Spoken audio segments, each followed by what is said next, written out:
भारत ने कश्मीर राग पर पाकिस्तान को यूएन में कैसे उसकी हैसियत एक बार फिर याद दिलाई है। इंडिया का जैसे जैसे diplomatic, political and economic, financial cloud बढ़ता जा रहा है, इंडिया जो है वो समझता है कि हमें तो जरूरत ही कोई नहीं है पाकिस्तान की। एक कि इंडिया पाकिस्तान को इग्नोर कर रहा है। जो था उसने क्या जवाब दिया, बड़ा खूबसूरत जवाब दिया। उसने बोला यार तुम्हारी इतनी औकात ही नहीं है कि तुम्हारी बात का जवाब दें, हम तुम्हारी बात का जवाब देना उचित नहीं समझते। यानी कि तुम हल्के लोग हो, छिछोरे लोग हो, सी कैटेगरी के बी ग्रेड लोग हो, तुम्हारे बारे में हम बात करें, तुम्हारी बात उठाएं, तुम्हारी बात का तवज्जो दें, इसका जवाब दें, हम तुम्हें इस लायक नहीं समझते। तो इंडिया ने जलील कर दिया। अच्छा, हमारे पास इतनी एटमी पावर होते हुए भी हम कुछ कर नहीं सकते क्योंकि हमारे जितने भी सपा सलार है ना, उन्होंने चूड़ियां पहनी हुई आता हूँ। उन्होंने कहा जी कि हम उस कंटेम्प्ट के साथ, उस हकारत के साथ, उस अंदाज से पाकिस्तान को रिस्पॉन्ड करेंगे जिस अंदाज से ये डिजर्व करता है। अब ये रिमार्क्स जो है वो एम्बेसडर रविंद्रा साहब से आए हैं कि जब वहां पे फिलिस्तीन और हमास और इजराइल की बात चल रही थी, इनको कश्मीर बीच में घुसाना था। पाकिस्तानियों को लगता है कि किस तरीके से हम अपना बिल फटवा लें, किसी तरीके से बिल फट जाए तो हमारा काम बन जाएगा, 2 रुपए मिल जाएंगे।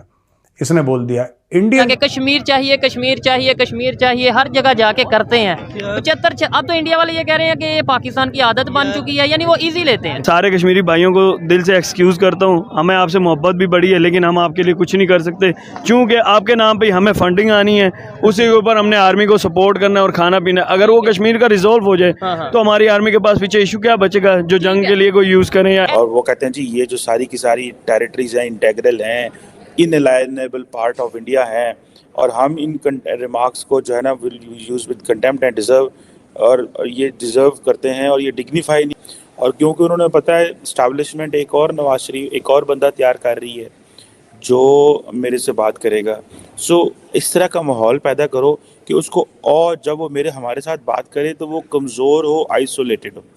अब नरेंद्र मोदी हो सकता है पाकिस्तान को एक इस तरह का रिस्पॉन्स दें कश्मीर के हवाले से, या बायलैटरल रिलेशन में कोई इस तरह की चीज़ कर दें कि वो ऐसी होता है जब दोनों टेबल पे बैठें तो एक बंदा जो है ना ऑलरेडी डिफीटेड महसूस करे।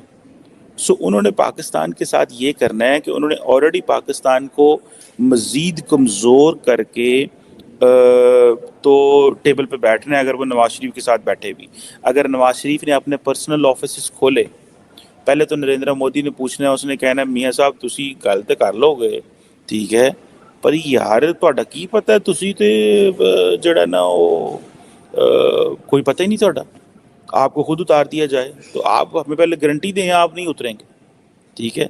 यह प्रोसेस रोल बैक नहीं होगा। देखिए ना, ये भी एक पाकिस्तान के वज़ीर आज़म के लिए इंसल्ट होती है। उन्हें चंगी यार तू वज़ीर आज़म है, तेरा पता ही को नहीं, तू क्यों लत जाना, मैं तो 10 साल का बैठा है। सो दैट्स वेयर इंडिया जो है वो पोलिटिकली वो स्ट्रॉन्ग रहता है। सो हमें पाकिस्तानियों के लिए ये समझना है कि हमारे लिए, हमारी हुकूमत के लिए क्या इंटरनेशनली कोई रह गए हैं जो क्या से बोलते हैं रास्ते रह गए हैं। हमारे पास कोई रास्ता नहीं रह गया। अमेरिका हमारी सपोर्ट करने को तैयार नहीं है क्योंकि अमेरिका कहता है ये इंडिया और पाकिस्तान का बायलैटरल मसला है, इट मीन्स ये इंडिया की जीत है। बरतानिया भी यही लफ्ज़ कहता है जी कि ये बायलैटरल मसला है, हम इसमें नहीं पड़ेंगे। जर्मनी की फॉरेन मिनिस्टर ने एक दफ़ा बयान दे दिया, उन्होंने कहा यार ये तो हम इसको डिस्प्यूटेड टेरिटरी है और हम चाहते हैं कि ये हो। उसके बाद इंडियन फॉरेन ऑफिस उसको जनाब उन्होंने लेन देन की, उसके बाद उन्होंने फिर बैक ट्रैक किया अपनी स्टेटमेंट से, और उस वक्त बिलावल भुट्टो जरदारी गए हुए थे वहाँ पे। मैं आपको रिसेंट डेवलपमेंट्स बता रहा हूँ just to make you understand कि इंडियन क्लाउड क्या है। मिडल ईस्ट सारा पीछे हट गया आपसे, ठीक है। आपकी जो OIC organisation of Islamic cooperation आपके कहने पे एक इजलास बुलाने को तैयार नहीं है सर जी, एक इजलास बुलाने को तैयार नहीं है organisation of Islamic cooperation on Kashmir. ये अभी पता नहीं फ़लस्तीन पे उन्होंने किस तरह बुलाया है, क्योंकि वो सारे अंदर से वो, अब देखें ना, नरेंद्र मोदी ने जितनी मुसलमान दुनिया पे, मैं आपको पिट मर गया लोगों 10-10 मर गया, जितनी कोई इन्वेस्टमेंट नरेंद्र मोदी ने मुसलमान दुनिया पे कर दी है, आपको क्या पता है? उनको समझ नहीं है कि वो क्या कर रहे हैं। दे एब्सोल्युटली नो कि इस इन्वेस्टमेंट का क्या मकसद है, ये इन्वेस्टमेंट क्यों की जा रही है। और वो इन्वेस्टमेंट सिर्फ ये नहीं है कि वो कुछ ऐसे कर रहे हैं। अगर मोहम्मद बिन सलमान को बॉलीवुड की ज़रूरत है तो सलमान खान और शाहरुख खान जाते हैं।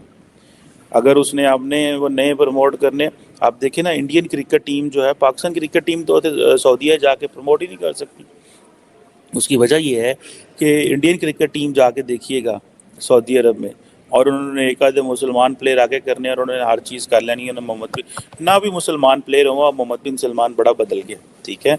सो अब तो सारे का सारा फ्लैट है, मिडल ईस्ट फ्लैट है। सो पाकिस्तान को पॉज एंड थिंक है, इकोनॉमिकली बेहतर हों, पॉलिटिकली स्टेबल हों। अगर ये हालात आपने ठीक ना किए तो हमारे लिए, हमारे कंट्रोल से ये चीज़ें बाहर वो नहीं वो कंट्रोल वो रहेंगी और हम एक मज़ीद एक जिसे कहते हैं ना जंजाल में घुस जाएंगे।